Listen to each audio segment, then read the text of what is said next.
Salom qadrli tomoshabinlar. Bugun siz bilan shoshilinch va nihoyatda muhim bir mavzu haqida gaplashamiz. Ayniqsa so'nggi paytlarda ko'pchilikni xavotirga solayotgan, uylarimizning tinchligiga daxl qilishi mumkin bo'lgan jiddiy vaziyat haqida. Sizning eshigingizni taqillatib, turli xil rasmiy shaxslar niqobi ostida kelganlarda ularni uyingizga kiritmaslik, ularga eshikni ochmaslik nega hayotiy zaruratga aylanib borayotganini tushuntirib beraman. Bu ma'lumot har birimizga oilamiz va mulkimiz xavfsizligini ta'minlash uchun juda kerakli. Shuning uchun iltimos diqqat bilan eshiting va bu videoni oxirigacha ko'ring. Hozirdayoq kanalimizga obuna bo'lib, videoga like bosishni unutmang. Bu bizga bunday muhim ma'lumotlarni ko'proq odamlarga yetkazishimizga yordam beradi. Muammo mohiyati avval qanday edi va hozir nima o'zgardi? Aziz do'stlar, eslang, ilgari biz rasmiy shaxslarga, kommunal xizmatlarning vakillariga, davlat idoralari xodimlariga nisbatan ko'proq ishonch bilan qarardik. Ularning kelishi odatda oldindan e'lon qilinardi, tekshiruvlar rejali va tartibli tarzda o'tkazilardi. Masalan, gaz yoki elektr hisoblagichlarini tekshirish uchun keladigan xodimlar o'z guvohnomalarini ko'rsatib, barcha qoidalarga amal qilishardi. Jarimalar esa asosan qoidabuzarlik aniq qayd etilgandan so'ng qonuniy tartibda qo'llanilar edi. Odamlar o'z uylariga bemalol kiritishardi. Chunki ularda xavotir yoki shubha kam edi. Ammo bugungi kunda vaziyat sezilarli darajada o'zgardi. Birinchidan, jamiyatimizda firibgarlik holatlari soni keskin oshdi. Endi firibgarlar rasmiy shaxs niqobi ostida turli tashkilotlar vakili sifatida o'zlarini tanishtirib, uyingizga kirishga urinishmoqda.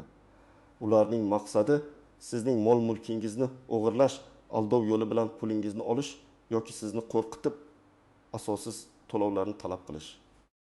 Ikkinchidan, ayrim hollarda ba'zi rasmiy shaxslar, xoh kommunal xizmatlar bo'lsin, xoh boshqa idoralar vakillari o'z vakolatlarini suiiste'mol qilishga urinmoqdalar. Ular sizni qo'rqitib, jarima bilan tahdid qilib, noqonuniy harakatlarga undashi yoki xizmatlarining o'ziga xosligi va nozik jihatlaridan foydalanib, uchinchidan, davlat organlarining nazorat va tekshiruv mexanizmlari yanada kuchaytirildi.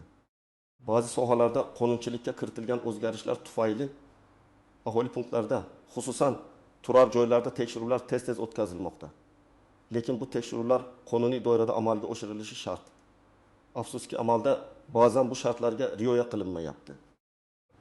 Shuning uchun har birimiz uyimizga kelgan har qanday rasmiy shaxsga nisbatan ehtiyotkor bo'lishimiz va o'z huquqlarimizni bilishimiz shart. Gap shunchaki ehtiyotkorlikda emas, balki shaxsiy makonimizning daxlsizligini ta'minlashda. Endi biz eshikni shunchaki ochmasligimiz, balki nega ochmasligimiz kerakligini va bu bizning huquqimiz ekanligini chuqur tushunishimiz lozim. Asosiy qism 1 nimalarni bilish kerak? Kim xavotir olishi kerak va kim xavotir olmasligi kerak? Endi keling, vaziyatni yanada batafsil ko'rib chiqaylik. Kimlar sizning eshigingizni taqillatishi mumkin va siz qanday hollarda ularni uyga kiritmasligingiz kerak? Kimlar sizning eshigingizni taqillatishi mumkin? Bu ro'yxat juda keng bo'lishi mumkin. 1. Gaz ta'minoti xizmati xodimlari gaz hisoblagichini tekshirish, gaz quvurlarining holatini ko'zdan kechirish yoki gazdan foydalanish qoidalariga rioya etilishini nazorat qilish maqsadida. Joy, elektr ta'minoti xizmati xodimlari elektr hisoblagichlarini tekshirish, elektr simlarining holatini ko'zdan kechirish, elektr energiyasidan noqonuniy foydalanish holatlarini aniqlash maqsadida. Suv ta'minoti xizmati xodimlari suv hisoblagichini tekshirish, suvdan foydalanish qoidalariga rioya etilishini nazorat qilish maqsadida. 4. Uy-joy kommunal xizmat ko'rsatish bo'limi xodimlari uyning texnik holatini tekshirish, turar joydan foydalanish qoidalariga rioya etilishini nazorat qilish, kommunal to'lovlar bilan bog'liq masalalarni hal qilish maqsadida. 5. Soliq inspektorlari agar siz uyda tadbirkorlik faoliyati bilan shug'ullansangiz yoki biron bir soliqqa oid savol tug'ilsa kelishlari mumkin. Ichki ishlar organlari xodimlari, politsiya, propiska masalalari, fuqarolarning ro'yxatdan o'tganligi yoki qidiruvdagi shaxslarni aniqlash, profilaktik suhbatlar o'tkazish maqsadida. 7. Sud ijrochilari sud qarorlarini ijro etish, masalan, qarzni undirish yoki mulkni xatlash maqsadida. Aholi ro'yxati oluvchilar, aholi va uy-joy fondini ro'yxatga olish kompaniyalari davrida nega eshikni ochmang? Bu birinchi navbatda sizning konstitutsiyaviy huquqingiz uy-joy daxlsizligi huquqini himoya qilishdir. O'zbekiston Respublikasi Konstitutsiyasining 27 moddasiga ko'ra har kim uy-joy daxlsizligi huquqiga ega. Hech kim sudning qarorisiz va qonunga asosan kiritilgan maxsus holatlarsiz turar joyga kirishi, unda tintuv o'tkazishi yoki uni ko'zdan kechirishi mumkin emas. Bu sizning qo'rg'oningizdir. Kim xavotir olishi kerak? Aslida hamma xavotir olishi kerak. Chunki har birimiz firibgarlar nishoniga aylanishimiz mumkin. Ammo quyidagi toifadagi fuqarolar yanada ehtiyotkor bo'lishlari lozim. Uyda noqonuniy qurilishlar, qayta rejalashtirish yoki ruxsatsiz o'zgarishlar, masalan, gaz quvurlariga aralashish, elektr simlarini o'zgartirish qilganlar, kommunal xizmatlar uchun katta miqdorda qarzdorligi borlar, o'z huquqlarini bilmaydigan yoki tezda qo'rqib ketadigan keksa yoshdagi fuqarolar, uydan turib rasmiy ro'yxatdan o'tmasdan tadbirkorlik faoliyati olib borayotganlar. Kim xavotir olmasligi kerak? Aslida agar siz o'z huquqlaringizni bilsangiz, qonunga itoat qilsangiz, kommunal to'lovlarni o'z vaqtida to'lab borsangiz va uyingizda noqonuniy o'zgarishlar bo'lmasa, siz xavotir olmasligingiz kerak. Ammo shunday bo'lsa ham hushyorlikni yo'qotmang, chunki firibgarlar yoki vakolatini suiiste'mol qiluvchi shaxslar har qanday holatda ham sizning eshigingizni taqillatishi mumkin. Keling, bir nechta aniq misollarni ko'rib chiqaylik. Bir misol, gaz ta'minoti xizmati xodimi niqobidagi firibgar yoki vakolatini suiiste'mol qiluvchi shaxs. Tasavvur qiling, eshigingizni kimdir taqillatadi. O'zingizni gaz ta'minoti xizmati xodimi deb tanishtiradi va gaz hisoblagichingizni tekshirish uchun kirishni talab qiladi. Uning kiyimi rasmiyga o'xshab ko'rinadi, lekin uni o'zining xizmat guvohnomasini to'liq ko'rsatadi. Bunda sizning savollaringizga aniq javob beradi. Siz eshikni ochmaysiz. U esa to'siq yaratganingiz yoki tekshirishga ruxsat bermaganingiz uchun hozirdayoq 2 million so'm jarima yozib ketish bilan tahdid qiladi. U hattoki agar eshikni ochmasangiz gazingizni o'chirib qo'yaman deb qo'rqitishi mumkin.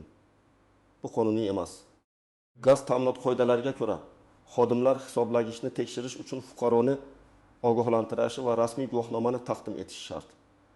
Agar siz bu tahdidga qo'rqib eshikni ochsangiz, u sizni qo'rqitib ortiqcha pul undirishi yoki siz bilmagan ayb topib hisoblagichga aralashganlik, quvurlarni o'zgartirganlik jarimaga tortishi mumkin.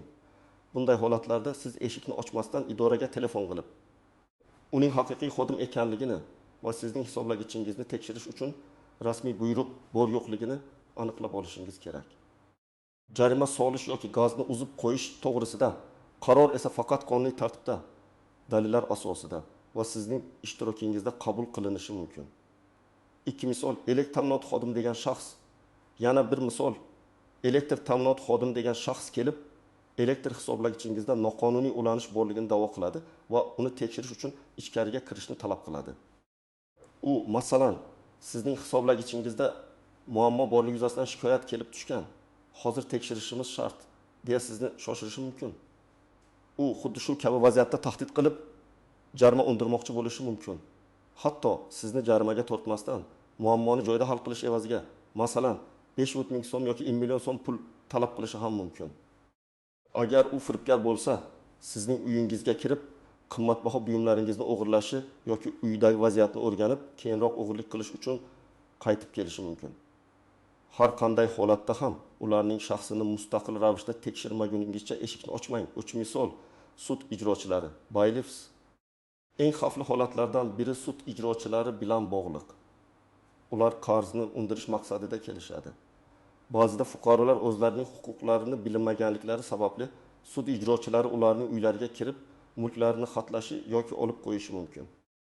Lekin O'zbekiston Respublikasining sud hujjatlari va boshqa organlar hujjatlari ijro etish to'g'risidagi qonunining 20 moddasiga ko'ra, sud ijrochisi qarzdorning turar joyiga faqatgina sudning tegishli ajrimi bo'lgan taqdirdagina kirishga haqlidir.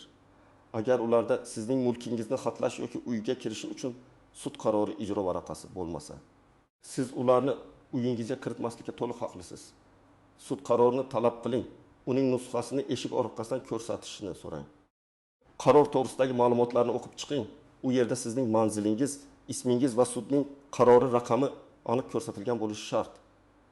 Agar ular uni ko'rsatishdan bosh tortsa yoki ko'rsata olmasa, bu ularning vakolatlarini suiiste'mol qilish ehtimolini bildiradi. Hatto sud qarori bo'lsa ham, uni eshikdan turib tekshirib, keyin eshikni ochishni maslahat beraman. Dard misol firibgarlar. Eng yomon ssenariy esa bu firibgarlarning rasmiy shaxs niqobi ostida kelishi. Ular har qanday xizmat xodimi, hattoki huquqni muhofaza qilish organlari xodimi sifatida o'zlarini tanishtirib, sizning uyingizga kirishga urinishadi. Maqsadlari esa sizning mol-mulkingizni o'g'irlash, sizni aldab pulingizni olish, shaxsiy ma'lumotlaringizni o'g'irlash yoki uyda keyinchalik talonchilik qilish uchun vaziyatni o'rganish bo'lishi mumkin. Ular ko'pincha keksa yoshdagi fuqarolarni nishonga olishadi. Chunki ular ko'pincha ishonuvchan va o'z huquqlarini yaxshi bilmasliklari mumkin. Ba'zida bepul mahsulot tarqatyapmiz, pensiyalarni qayta hisoblayapmiz, kommunal to'lovlar uchun imtiyozlarni tekshiryapmiz kabi bahonalar bilan kelishadi. Shuning uchun har qanday shubhali vaziyatda eshikni ochmaslik va tezda tegishli organlarga xabar berish juda muhimdir. Asosiy qism 2. Qoidalardagi istisnolar, nozik jihatlar va kutilmagan vaziyatlar. Albatta, har qanday qoida kabi bu masalada ham istisnolar mavjud. Ya'ni qanday hollarda rasmiy shaxslarga uyingizga kirishga ruxsat berishingiz mumkin va qanday nozik jihatlarni e'tiborga olishingiz kerak. Qachon eshikni ochish kerak? 1. Favqulodda vaziyatlar. Va bu holatlar sizning hayotingizga, sog'lig'ingizga yoki mulkingizga bevosita xavf tug'ilganda yuzaga keladi. Masalan, gaz sizib chiqishi, uyingizda yong'in sodir bo'lishi, suv quvurining yo'rilishi natijasida suv toshqini yuzaga kelishi yoki qo'shnilarning hayotiga tahdid soladigan favqulodda holat. Bunday hollarda gaz, yong'in, suv xizmatlari yoki tez yordam xodimlari hayotni qutqarish yoki favqulodda vaziyatni bartaraf etish maqsadida uyingizga kirishga qonuniy haqli. Lekin bu holatda ham ular o'zlarini tanishtirishlari va favqulodda xizmatlarga tegishli ekanliklarini tasdiqlashlari shart. Odatda bunday vaziyatlarda agar eshik ochilmasa, ular qonuniy kuch ishlatish huquqiga ega bo'lishlari mumkin, ammo bu eng so'nggi chora hisoblanadi. Shunday bo'lsa ham, ularning rasmiy shaxs ekanligiga ishonch hosil qiling. Ikkinchi, sud qarori yoki order, ruxsatnoma bilan agar huquqni muhofaza qilish organlari, masalan, ichki ishlar xodimlari, prokuratura xodimlari sudning uyiga kirish yoki tintuv o'tkazish to'g'risidagi qonun bilan kelishsa, siz ularga eshikni ochishingiz shart. Lekin bu hujjatni eshikdan turib diqqat bilan o'qib chiqishga haqqingiz bor. Qarorda manzilingiz, amal qilish muddati, kirish sababi, sudning nomi va orderni bergan sudlanuvchi shaxsning ismi aniq ko'rsatilgan bo'lishi shart. Agar hujjatda bularning birortasi bo'lmasa yoki shubhali ko'rinsa, eshikni ochmang va darhol 52 ga qo'ng'iroq qiling. Unutmang, ushbu order faqat tintuv yoki tergov harakatlari uchun beriladi va faqat belgilangan doirada amalga oshirilishi kerak. Shuningdek, tintuv vaqtida xolislar ishtirok etishi shart. O'tdik, siz o'zingiz chaqirgan xizmatlar. Agar siz kommunal xizmatlarni, masalan, gazchining hisoblagichni ta'mirlash uchun elektrchining rozet chaqirgan bo'lsangiz va ular aytilgan vaqtda kelgan bo'lsa, bu holatda ham ularning shaxsini tekshirish ortiqchalik qilmaydi. Axir, siz chaqirgan xizmatchi emas, balki boshqa bir shaxs kelishi ham mumkin. Shuning uchun ular o'zlarini tanishtirganlarida ularning guvohnomasini ko'rsatishni talab qiling va iloji bo'lsa, xizmat ko'rsatish markaziga qo'ng'iroq qilib, ularning kelganini tasdiqlab oling. Qoidalar va nozik jihatlar. 1. Shaffoflik talabi. Har qanday rasmiy shaxs eshik oldida turib o'zining shaxsini tasdiqlovchi hujjatni, guvohnomasini sizga ko'rsatish shart. Bu ularning asosiy majburiyatidir. Guvohnomada fotosurat, ism-sharif, lavozim va tashkilotning muhri yoki ramzi aniq ko'rsatilgan bo'lishi kerak. Siz uning oldi va orqa tomonini diqqat bilan ko'rishingiz, hatto eshik darchasidan yoki videoga olib suratga olishingiz mumkin. Agar u guvohnomasini ko'rsatishdan bosh tortsa yoki uni tezda yashirib olsa, bu shubhali holat. Haqiqiy rasmiy shaxs o'z guvohnomasini ko'rsatishdan hech qachon bosh tortmaydi, aksincha o'zi taklif qiladi. 2. Telefon orqali tekshirish. Bu eng muhim qadamlardan biri. Hech qachon, takrorlayman, hech qachon eshik oldida turgan shaxs bergan telefon raqamiga qo'ng'iroq qilmang. Firibgarlar sizga o'zlarining sheriklarining raqamini berishi va ular rasmiy xodim ekanligini tasdiqlashlari mumkin. Har doim o'zingiz mustaqil ravishda internetdan, masalan, tegishli tashkilotning rasmiy veb-saytidan yoki ma'lumotnomalar kitobidan tegishli tashkilotning rasmiy ishonch telefoni yoki qabulxona raqamini topib qo'ng'iroq qiling va kelgan shaxsning haqiqatan ham ularning xodimi ekanligini, uning ism-sharifini, lavozimini va uning sizning uy manzilingizga kelishga vakolati bor yo'qligini so'rang. Masalan, hudud gaz ta'minotining yoki hududiy elektr tarmoqlari AG'ning ishonch telefoniga qo'ng'iroq qiling. Faqat shu yo'l bilan siz haqiqatni aniqlay olasiz. O'tib. Video va audio yozuv. O'z uyingiz oldida sodir bo'layotgan voqealarni video yoki audio yozuvga olishingiz mumkin. Bu sizning huquqlaringizni himoya qilishda muhim dalil bo'lishi mumkin. O'zbekiston qonunchiligida shaxsiy makonda o'tkazilayotgan yozuvga cheklovlar mavjud emas, lekin shaxsiy hayot daxlsizligi tamoyilini ham unutmaslik kerak. Agar rasmiy shaxs bunga e'tiroz bildirsa, avval uning vakolatlarini tasdiqlashni talab qiling. Agar uyingizga noqonuniy kirishga urinish bo'lsa yoki u o'z vakolatini suiiste'mol qilsa, bu yozuv sud uchun muhim dalil bo'ladi. Sizning o'z mulkingiz va shaxsiy daxlsizligingizni himoya qilish maqsadida amalga oshirilgan yozuvlarga hech kim e'tiroz bildira olmaydi. 4. Guvohlar agar shubhali vaziyat yuzaga kelsa, iloji bo'lsa, qo'shnilaringizdan birini yoki bir nechtasini guvoh sifatida chaqiring. Guvohlarning borligi vaziyatning qonuniy doirada o'tishini ta'minlashga yordam beradi. Ular kelgan shaxsning xatti harakatlarini kuzatib, keyinchalik sizning so'zlaringizni tasdiqlab berishlari mumkin. Guvohlar ayniqsa hujjatlar imzolashda yoki kuch ishlatish bilan tahdid qilinganda juda muhimdir. Amaliy maslahatlar. Tomoshabin nima qilish kerakligi bo'yicha aniq ko'rsatmalar xo'sh. Agar eshigingizni kimdir taqillatsa, siz qanday harakat qilishingiz kerak? Sizga qadam-qadam aniq ko'rsatmalarni beraman. Birinchi qadam: tashqi ko'rinish va shaxsini tekshirish. Eshikni aslo ochmasdan, eshik darchasi orqali yoki ovozingizni balandlatib kim kelganini so'rang. Uning rasmiy shaxs ekanligini tasdiqlovchi xizmat guvohnomasini ko'rsatishni talab qiling.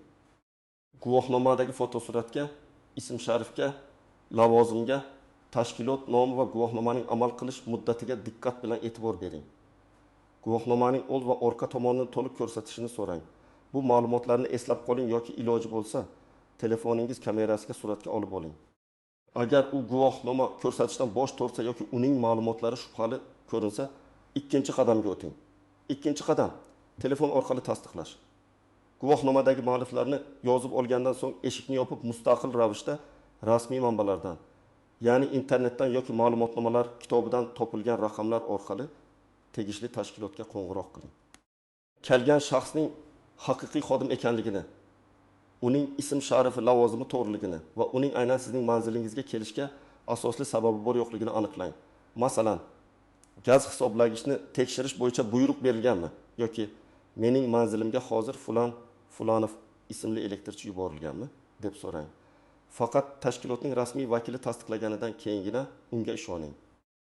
Bu qadam hayotiy muhimdir.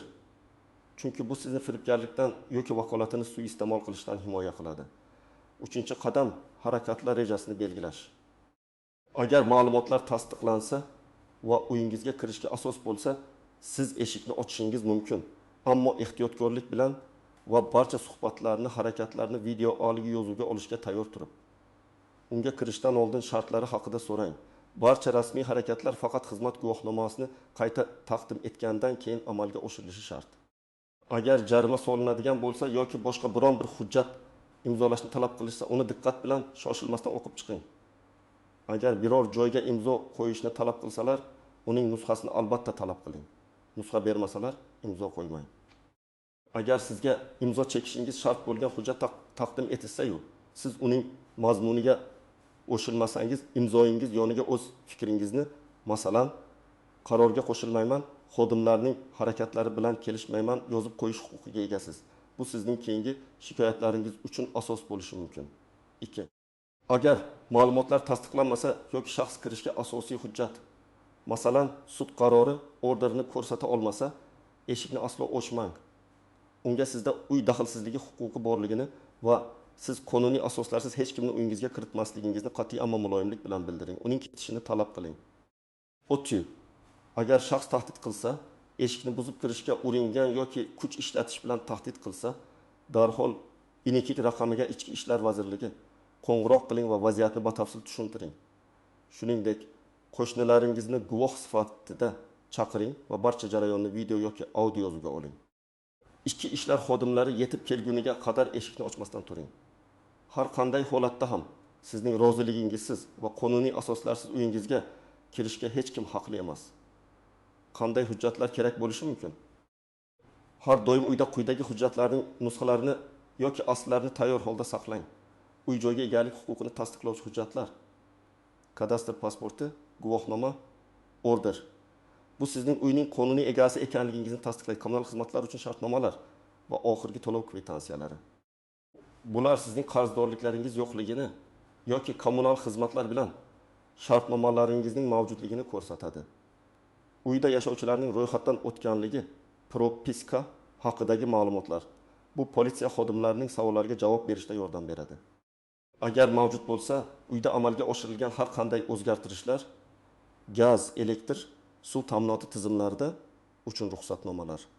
Murojaat qilish uchun agar sizning huquqlaringiz buzilsa yoki noqonuniy harakatlarga duch kelsangiz, quyidagi tashkilotlarga murojaat qilishingiz mumkin. Prokuratura, O'zbekiston Respublikasi Bosh prokuraturasi yoki hududiy prokuratura organlari. Ular qonuniylik ta'minlash va fuqarolarning huquqlarini himoya qilish bilan shug'ullanadi. Xalq qabulxonalari, O'zbekiston Respublikasi Prezidentining xalq qabulxonalari. Ular fuqarolarning murojaatlarini qabul qiladi va muammolarni hal qilishda yordam beradi. Ichki ishlar bo'limlari. Agar sizga nisbatan tahdid, kuch ishlatish, firibgarlik yoki boshqa jinoyatlar sodir etilsa, darhol mahalliy ichki ishlar bo'limiga murojaat qiling. Adliya vazirligi fuqarolarning huquqiy savodxonligini oshirish va huquqiy yordam ko'rsatish masalalari bo'yicha. Xulosa va yakuniy chorlov, qadrli tomoshabinlar. Bugungi videoda sizga eshigingizni ochmaslik nega shoshilinch zaruratga aylanganini, qanday hollarda o'z huquqlaringizni himoya qilishingiz kerakligini, kimlardan ehtiyot bo'lish zarurligini va aniq harakat rejasini batafsil tushuntirib berdim. Bilim bu sizning himoyangizdir. O'z huquqlaringizni bilish va ularni himoya qila olish ayniqsa bugungi kunda har birimiz uchun suv va havodek zarur. Unutmang, sizning uyingiz bu sizning shaxsiy makoningiz, sizning qo'rg'oningiz. Unga qonuniy asoslarsiz va sizning roziligingizsiz kirishga hech kim haqli emas. Har doim hushyor bo'ling. Barcha kelgan shaxslarning shaxsini sinchkovlik bilan tekshiring va shubha tug'ilganda eshikni aslo ochmang. Bu ma'lumotlar siz uchun foydali bo'ldi degan umiddaman. Videomiz haqidagi fikr mulohazalaringizni izohlarda yozib qoldiring. Bu sizga qanchalik foydali bo'lganini bilish biz uchun juda muhim. Kanalimizga obuna bo'lishni va videoga like bosishni unutmang. 0. Bu ma'lumotlar qanchalik ko'p odamga yetsa, shunchalik ko'p kishi o'zini xavfsizlikda his qiladi va o'z huquqlarini himoya qila oladi. Keyingi muhim va foydali videolarimizda ko'rishguncha xayr. O'zingizni va yaqinlaringizni asrang.